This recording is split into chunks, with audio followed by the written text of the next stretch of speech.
Madam అభయకు న్యాయం జరగాలి, అభయ must be justified అంటూ JUDA entire the country junior doctors సమ్మె అనేది ఈరోజు 8వ రోజు చేరుకుంది. నిన్న సుప్రీంకోర్టు సుమోటోగా తీసుకుంది. హియరింగ్స్ కూడా ఇన్ ఫేవర్ టు ద జూడాకి వచ్చింది. ఈరోజు లేటెస్ట్ ఇన్ఫర్మేషన్ ప్రకారంగా సుప్రీంకోర్టు పశ్చిమ బెంగాల్ గవర్నమెంట్ కి కొద్దిగా చురుకలు పెట్టింది. అంటే ఎఫ్ఐఆర్ విషయంలో ఎందుకు ఇంత ఆలస్యం అవుతుంది? వైద్య విద్యార్థిని హత్య ఘటనపై పశ్చిమ బెంగాల్ నిలదీసిన సుప్రీంకోర్టు. సో దీనిపై జూనియర్ డాక్టర్ గా ఎలా స్పందిస్తారు? ఇక్కడ ఇప్పటి వరకు మనకు సిచ్యువేషన్ చూస్తే అప్పుడు ఆ రోజు జరిగిన దాంట్లో ఫస్ట్ ఇమీడియట్ గా ఏ కేసు అయినా సరే ఫస్ట్ అథారిటీస్, అది ఇన్స్టిట్యూషన్ లో అయింది కాబట్టి ఆ ఇన్స్టిట్యూషన్ వాళ్ళు ఎఫ్ఐఆర్ అనేది ఇమీడియట్ గా లాడ్జ్ చేయాలి. దానికోసం ఏమి బోర్డ్ మీటింగ్స్ అవసరం లేదు, మనకి ఎవరితో పర్మిషన్ అవసరం లేదు. It is a responsibility of a principal and whoever it is staying in that particular institution, వాళ్ళు మనకి ఎఫ్ఐఆర్ అనేది లాడ్జ్ చేయాలి. ఆల్మోస్ట్ అది ముందు రోజు రాత్రి అయిన ఇన్సిడెంట్ పొద్దున తెలిసింది 8:30కి, కానీ ఆ రోజు నైట్ 11:45 వరకు ఎఫ్ఐఆర్ అన్నది లాడ్జ్ చేయలేదు. క్రిమేషన్ అయిపోయిన తర్వాతే లాడ్జ్ చేశారు వాళ్ళు ఎఫ్ఐఆర్ కంప్లైంట్.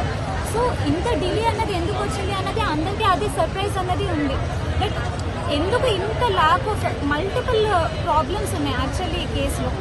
ఒకటి బాడీ ఐడెంటిఫై చేసిన తర్వాత ఒకటి పేరెంట్స్కి ఇయ్యనీకి ఎందుకు 3 hours డిలే అన్నది చేశారు.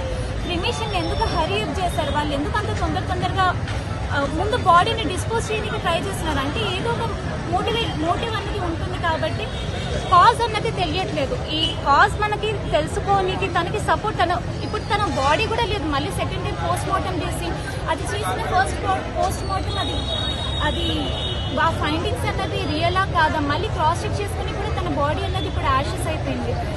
తన సైడ్ నుండి ఎవిడెన్సెస్ అన్ని వీలైనంత వరకు వాళ్ళు ఏం చేస్తున్నారు అని అంటే వాటన్నిటిని అంటే ఒక అమ్మాయి పాయింట్ ఆఫ్ వ్యూలోనే నేను చేసేది అయితే యాజ్ ఎ పర్సనల్గా I'm not doing as a doctor, I'm doing as a women. Because ఇదే సిచ్యువేషన్లో ఎంతో మంది అమ్మాయిలు ఉన్నారు అండ్ వర్క్ ప్లేస్లో కాబట్టి అంతకంటే దారుణం అనేది ఇంకొకటి ఏది ఉండదు. So as a doctors, as a women ప్రతి ఒక్కరూ వాళ్ళ పేరెంట్స్ కూడా ఈ సమ్మె అనేది చేయాలి. ప్రతి పేరెంట్ అనుకోవాలి నా డాటర్ ఇప్పుడు ఎక్కడైతే పనిచేస్తుందో తను సేఫ్ లేదని అనుకొని ఈ ప్రొటెస్ట్ అనేది చేయాలి. అలా చేసినప్పుడు ఎందుకనంటే పేరెంట్స్కి కూడా అర్థం కావట్లేదు. ఇప్పుడు కూడా ఎట్లా అంటే అమ్మాయి ఇంట్లో ఉంటేనే సేఫ్ ఉంటుంది, అమ్మాయిని ఇళ్లలోనే కాపాడాలి అని అంటే ఇంకా మేము ఇంత చదువులు చెప్పి ఇంత దూరం వచ్చి there is no point in it.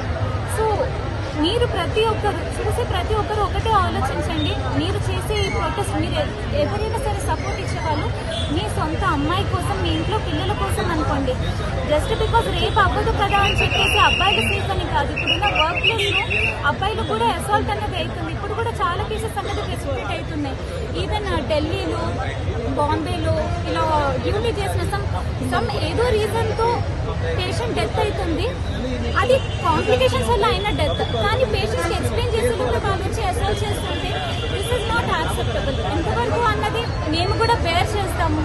So please everyone, all I want to say is మేము ఇది ప్రొటెస్ట్ వర్క్ ప్లేస్ సేఫ్టీ అనే కాదు, మనం ఫస్ట్ ప్రయారిటీస్ మా ఈ ప్రొటెస్ట్ రీజన్ ఏంటి అని అంటే we are trying to provide justice to Abhaya by raising our voice so that our government will listen to our voice and provide some pressure over the government, central government మీద pressure చేసి finally తనకి justice అన్నది రావాలి.